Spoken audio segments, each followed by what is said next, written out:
Hi, my sweet friends, and welcome back to Crochet Every Day with Judy. Today we're continuing reading from Jane Eyre, starting with chapter 35.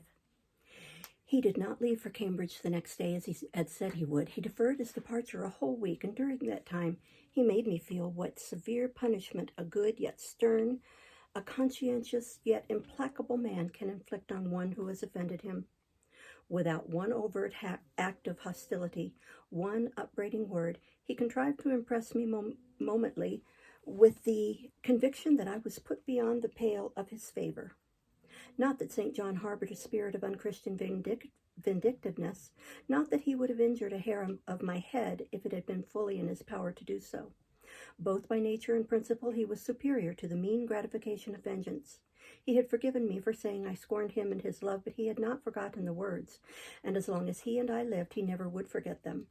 I saw by his look when he turned to me that they were always written on the air between me and him. Whenever I spoke, they sounded in my voice to his ear, and their echo toned every answer he gave me. He did not abstain from conversing with me. He even called me as usual each morning to join him at his desk, and I fear the corrupt man within him had a pleasure unimparted to and unshared by the pure Christian in evincing with what skill he could, while acting and speaking apparently just as usual, extract from every deed and every phrase the spirit of interest and approval which had formerly communicated a certain austere charm to his language and manner. To me, he was in reality become no longer flesh but marble. His eye was a cold, bright blue gem, his tongue a speaking instrument, nothing more. All this was torture to me, refined, lingering torture. It kept up a slow fire of indignation and a trembling trouble of grief which harassed and crushed me altogether. I felt how, if I were his wife, this good man, pure as the deep sunless source, could soon kill me without drawing from my veins a single drop of blood, or receiving on his own crystal conscience the faintest stain of crime. Especially, I felt this when I made any attempt to propitiate him. No Ruth met my Ruth. He experienced no suffering from estrangement, no yearning after reconciliation. And though more than once my fast-falling tears blistered the page over which we both bent, they produced no more effect on him than if his heart had been really a matter of stone or metal. To his sisters, meantime, he was somewhat kinder than usual, as if afraid that mere coldness would not sufficiently convince me how completely I was banished and banned. He added the force of contrast, and this, I am sure, he did not by malice, but on principle. The night before he left home, happening to see him walking in the garden after sunset, and remembering as I looked at him that this man, alienated as he now was, had once saved my life, and that we were near relations, I was moved to make a last attempt to regain his friendship. I went out and approached him as he stood leaning over the little gate. I spoke to the point at once. "St. John, I am unhappy because you are still angry with me. Let us be friends." "I hope we are friends," was the unmoved reply, while he still watched the rising of the moon, which he had been contemplating as I approached. "No, St. John, we are not friends as we were. You know that." "Are we not? That is wrong. For my part, I wish you no ill and all good." "I believe you, St. John, for I am sure you are incapable of wishing anyone ill.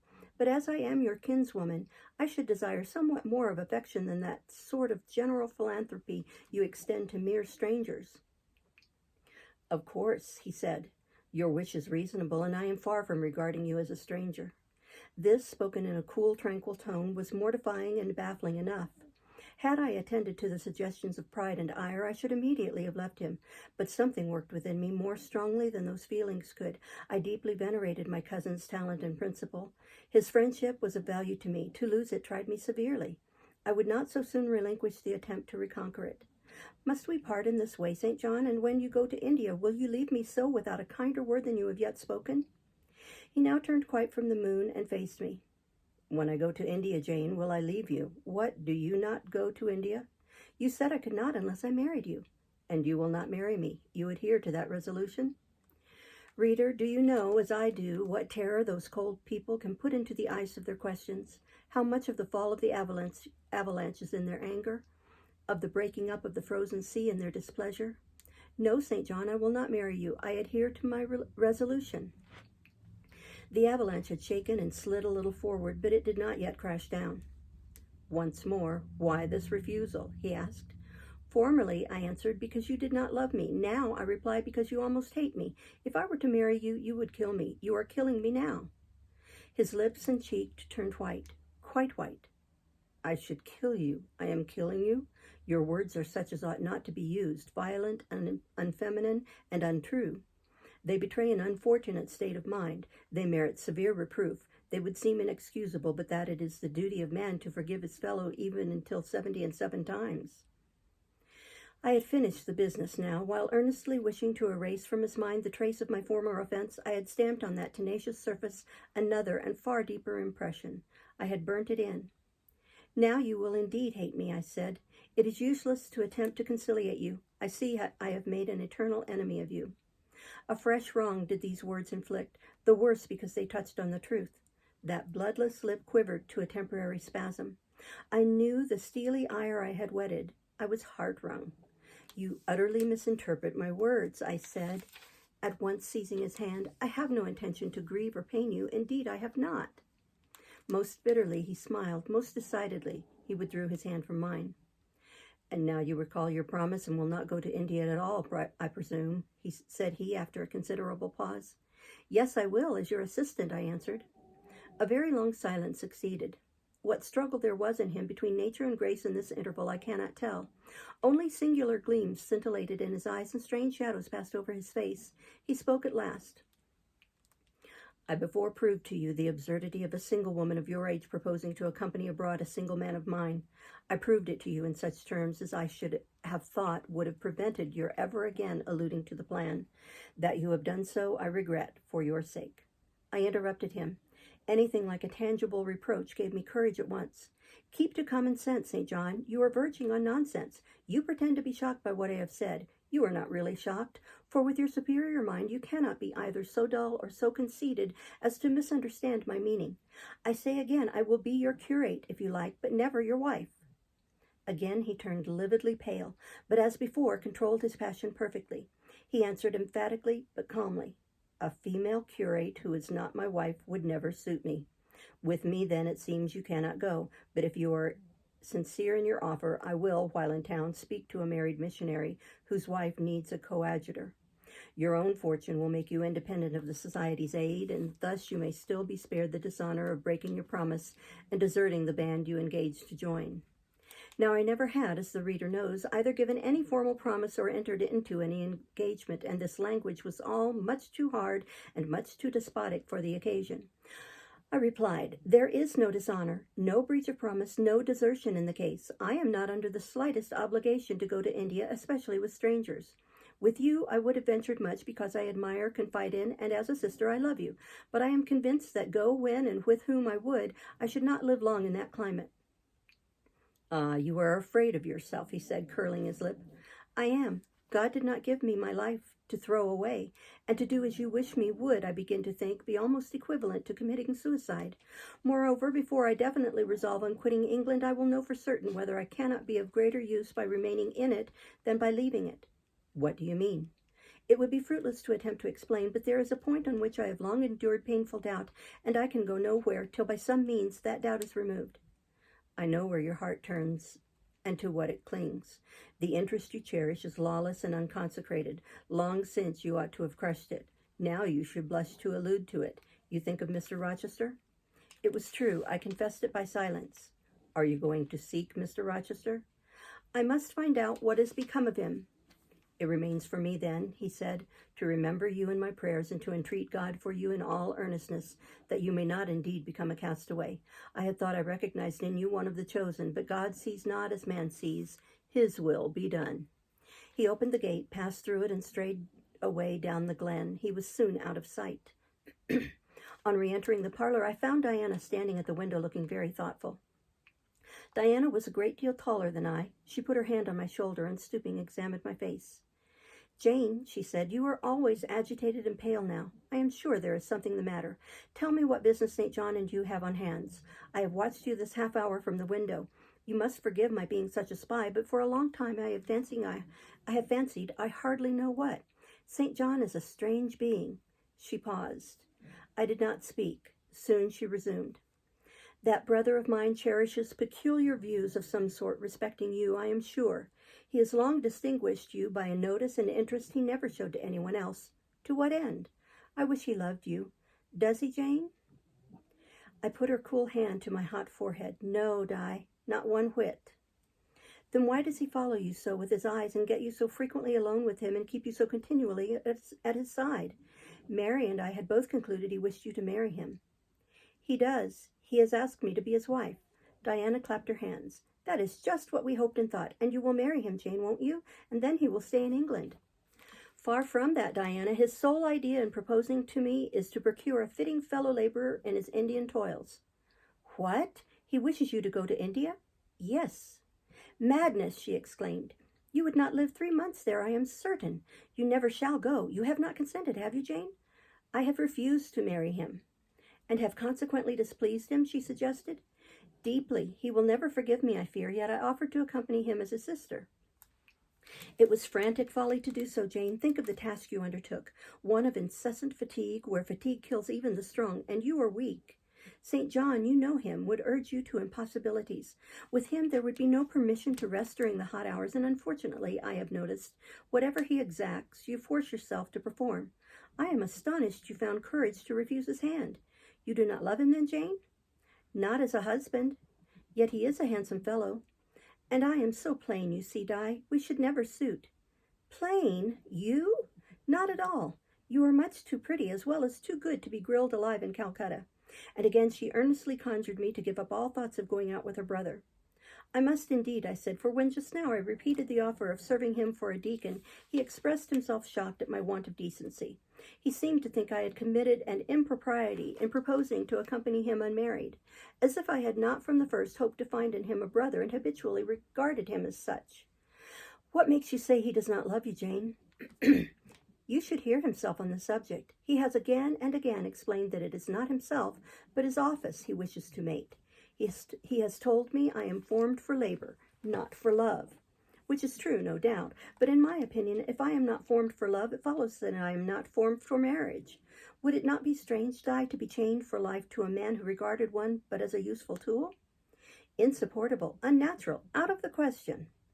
And then, I continued, though I have only sisterly affection for him now, yet if forced to be his wife, I can imagine the possibility of conceiving an inevitable, strange, torturing kind of love for him, because he is so talented, and there is often a certain heroic grandeur in his look, manner, and conversation.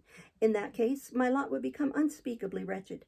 He would not want me to love him, and if I showed the feeling, he would make me sensible that it was a superfluity, unrequired by him, unbecoming in me. I know he would.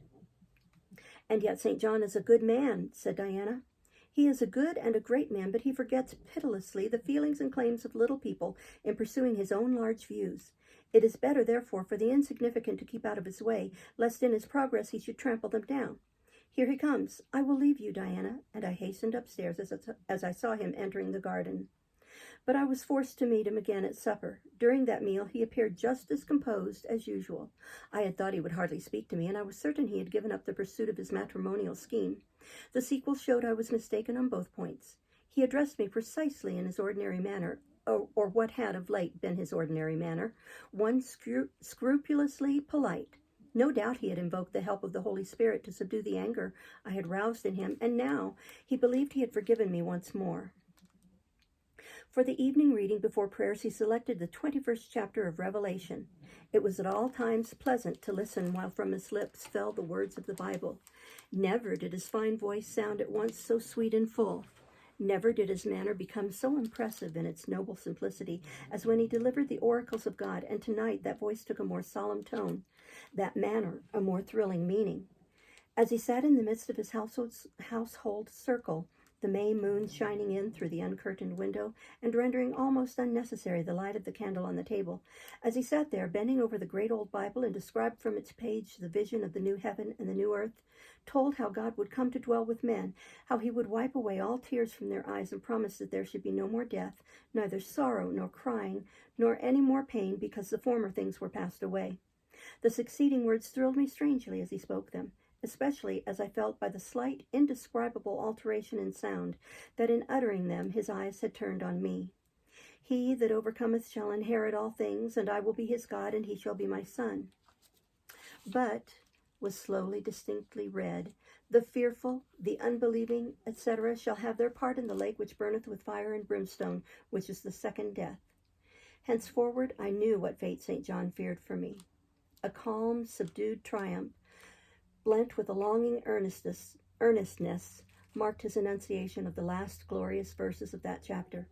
The reader believed his name was already written in the Lamb's book of life, and he yearned after the hour which should admit him to the city to which the kings of the earth bring their glory and honor, which has no need of sun or moon to shine in it, because the glory of God lightens it, and the Lamb is the light thereof. In the prayer following the chapter, all his energy gathered, all his stern zeal woke. He was in deep earnest, wrestling with God and resolved on a conquest. He supplicated strength for the weak-hearted, guidance for wanderers from the fold, a return even at the 11th hour for those whom the temptations of the world and the flesh were luring from the narrow path. He asked, he urged, he claimed the boon of a brand snatched from the burning. Earnestness is ever deeply solemn. First, as I listened to that prayer, I wondered at his. Then when it continued and rose, I was touched by it, and at last awed. He felt the greatness and goodness of his purpose so sincerely, others who heard him plead for it could not but feel it too. The prayer over, we took leave of him. He was to go at a very early hour in the morning. Diana and Mary, having kissed him, left the room, in compliance, I think, with a whispered hint from him. I tendered my hand and wished him a pleasant journey. Thank you, Jane. As I said, I shall return from Cambridge in a fortnight. That space, then, is yet left you for reflection. If I listened to human pride, I should say no more to you of marriage with me. But I listen to my duty and keep steadily in view my first aim, to do all things to the glory of God. My master was long-suffering, so will I be. I cannot give you up to perdition as a vessel of wrath. Repent, resolve, while there is yet time. Remember, we are bid to work while it is day, warned that the night cometh when no man shall work. Remember the fate of Dives, who had his good things in his life. God give you strength to choose that better part which shall not be taken from you. He laid his hand on my head as he uttered the last words. He had spoken earnestly, mildly. His look was not indeed that of a lover beholding his mistress, but it was that of a pastor recalling his wandering sheep, or better, of a guardian angel watching the soul for which he is responsible. All men of talent, whether they be men of feeling or not, whether they be zealots or aspirants or despots, provided only they be sincere, have their sublime moments when they subdue and rule. I felt veneration for St. John, veneration so strong that its impetus thrust me at once to the point I had so long shunned. I was tempted to cease struggling with him, to rush down the torrent of his will into the gulf of his existence and there lose my own. I was almost as hard beset by him now as I had been once before in a different way by another. I was a fool both times. To have yielded then would have been an error of principle. To have yielded now would have been an error of judgment. So I think at this hour, when I look back to the crisis through the quiet medium of time, I was unconscious of folly at the instant. I stood motionless under my hierophant's touch. My refusals were forgotten, my fears overcome, my wrestlings paralyzed. The impossible, i.e., my marriage with St. John, was fast becoming the possible. All was changing utterly with a sudden sweep. Religion called, angels beckoned, God commanded. Life rolled together like a scroll. Death's gates opening showed eternity beyond. It seemed that for safety and bliss there, all here might be sacrificed in a second. The dim room was full of visions. Could you decide now? Asked the missionary. The enquiry was put in gentle tones. He drew me to him as gently. Oh, that gentleness! How far more potent is it than force? I could resist St. John's wrath. I grew pliant as a reed under his kindness. Yet I knew all the time if I yielded now, I should not the less be made to repent some day of my former rebellion. His nature was not changed by 1 hour of solemn prayer. It was only elevated. I could decide if I were but certain, I answered. Were I but convinced that it is God's will I should marry you, I could vow to marry you here and now. Come afterwards, what would? My prayers are heard, said St. John. He pressed his hand firmer on my head as if he claimed me. He surrounded me with his arm, almost as if he loved me. I say almost. I knew the difference, for I had felt what it was to be loved. But like him, I had now put love out of the question and thought only of duty.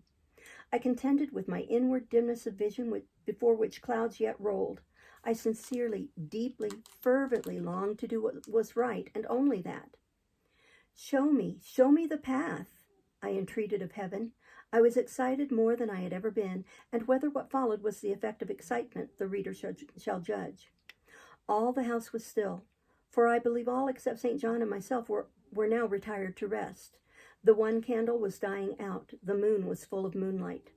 My heart beat fast and thick. I heard its throb. Suddenly it stood still to an inexpressible feeling that thrilled it through and passed at once to my head and extremities. The feeling was not like an electric shock, but it was quite as sharp, as strange, as startling. It acted on my senses as if their utmost activity hitherto had been but torpor, from which they were now summoned and forced to wake. They rose expectant. Eye and ear waited while the flesh quivered on my bones. "What have you heard? What do you see?" asked St. John. I saw nothing, but I heard a voice somewhere cry, "Jane, Jane, Jane." Nothing more. "Oh God, what is it?" I gasped. I might have said, "Where is it?" for it did not seem in the room, nor in the house, nor in the garden. It did not come out of the air, excuse me, nor from under the earth, nor from overhead. I had heard it, where or whence, forever impossible to know. And it was the voice of a human being, a known, loved, well-remembered voice, that of Edward Fairfax Rochester, and it spoke in pain and woe wildly, eerily, urgently. "I am coming," I cried. "Wait for me. Oh, I will come." I flew to the door and looked into the passage. It was dark. I ran out into the garden. It was void. "Where are you?" I exclaimed.